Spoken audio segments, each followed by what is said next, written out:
They tried to take my land with a single vote, and sell it for $1. I'm a civil engineer, mid-40s, been in the same rural suburban neighborhood for 15 years. Quiet, green, full of songbirds. The kind of place where you wave at strangers because they're probably your neighbor's cousin. That changed the day I joined our county's zoning board. I didn't know it yet, but that seat would be the only reason I could stop my HOA from erasing my home from the map. The first red flag came folded in a manila envelope, slipped under my door at night. Notice of rezoning review, proposed change to commercial. My property, circled in red, slated to be part of a mixed-use retail corridor. My house. My garden. My kids' treehouse. All in the path of a fake progress plan. 2 days later, the HOA president, a sharp-jawed man named Craig, cornered me at the mailbox. Nothing personal, he said, but the vote's already moving. Best take the offer now. He didn't hand me a paper. Just a smile that felt like a blade. A week later, I got hit with my first compliance citation, grass too high. Except it wasn't. I'd mowed that morning. The fine was $250, with a threat to reassess every 72 hours. You'll drown in fees before the hearing, Craig said when I called. Or you can just settle. His voice had that smug hum of someone who thinks they've already won. Word spread faster than crabgrass. Suddenly, neighbors stopped waving. The community Facebook page had posts about how I was blocking economic growth and hurting property values. Even my kids' friends were told not to come over. One night, I spotted a cluster of board members meeting on Craig's porch, whispering over printouts. Knowledge nugget number 1, in most states, HOAs cannot change zoning, they can only petition local government. They count on homeowners not knowing that.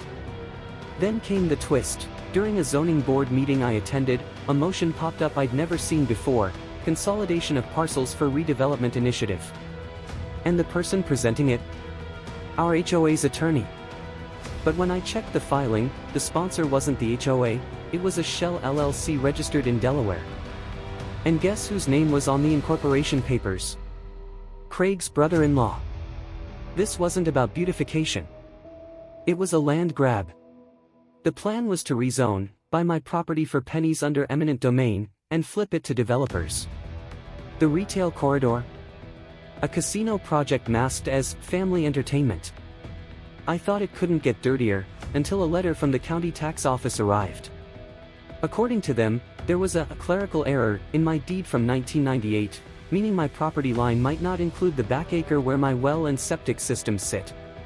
Without it, my home couldn't pass a health inspection. Knowledge nugget number 2, a deed discrepancy can be weaponized, always get a surveyor's affidavit recorded with your county.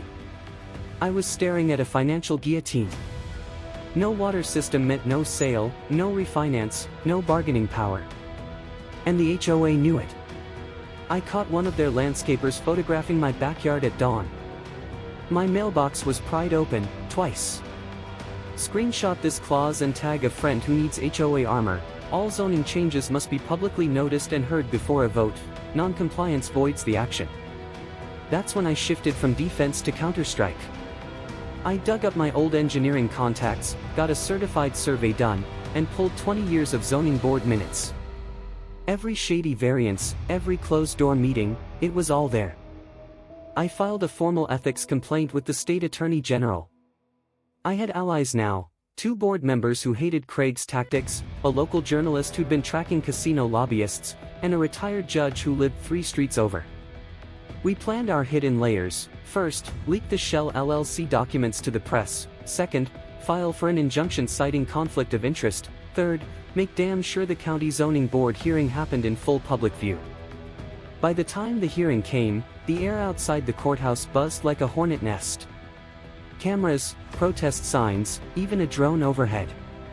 Craig walked in with his lawyer, pale and sweating. When my turn came, I didn't waste a second. This board is being asked to approve a rezoning petition from a corporation that is owned by the HOA president's family, I said, sliding the documents across the table. That's an undisclosed conflict.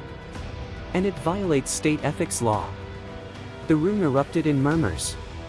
The county attorney looked like she'd swallowed a wasp. Knowledge nugget number 3. If you can prove a decision maker has a direct financial interest, they must recuse, or the decision can be nullified. Craig tried to shout me down. The chair slammed the gavel. You are out of order, sir. And just like that, the vote was tabled indefinitely.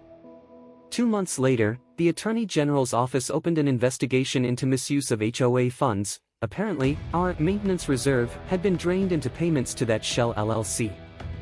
Craig resigned. The casino deal collapsed. The aftermath was quieter than I expected. My yard is still mine, the treehouse still stands, and the neighbors who believed the lies now wave again, though some can't look me in the eye. The HOA was forced to adopt new transparency rules, and I was elected vice chair of the zoning board the next year. But Craig? He sent me one thing before disappearing, a single silver key in an unmarked envelope. No note. No return address. Next week, the city that tried to steal a solar farm,